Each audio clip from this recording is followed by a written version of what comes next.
তেওঁক নুসুধিবা যিয়ে পাইছে, তেওঁকহে সোধা যিয়ে হেৰাইছে। দুটা চেহেৰা মানুহে কেতিয়াও নাপাহৰে, বিপদত সংগ দিয়াজনক আৰু বিপদত সংগ এৰাজনক। মৃত্যুত চিৰশান্তি লাভ হয়। মৃত্যুত চিৰশান্তি লাভ হয়। মৃত শৰীৰ এটিয়ে কৈছে, মই মৰি যোৱাই ইহঁতে কান্দিছে, কিন্তু মই যদি এইমাত্ৰ জি উঠো, ইহঁতেই মোক জীয়াই থাকিব নিদিয়ে।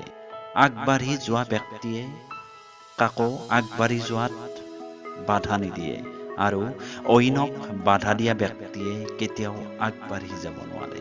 সাপৰ দাঁতত, বৃশ্চিকৰ দংশনত আৰু মানুহৰ মনত কিমান বিষ ভৰি আছে তাক গম পোৱাটো বহুত টান।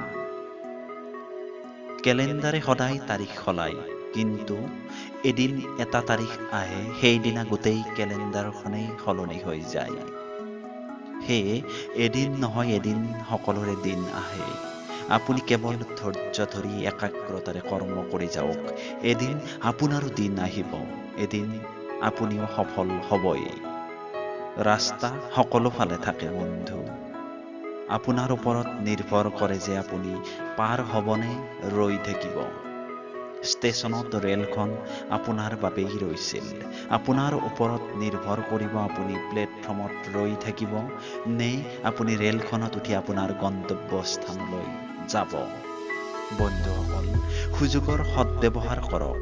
মানুহৰ জীৱনত সুযোগ বহুত আহে, কিন্তু তাক চিনি পোৱাটোহে প্ৰধান কাম।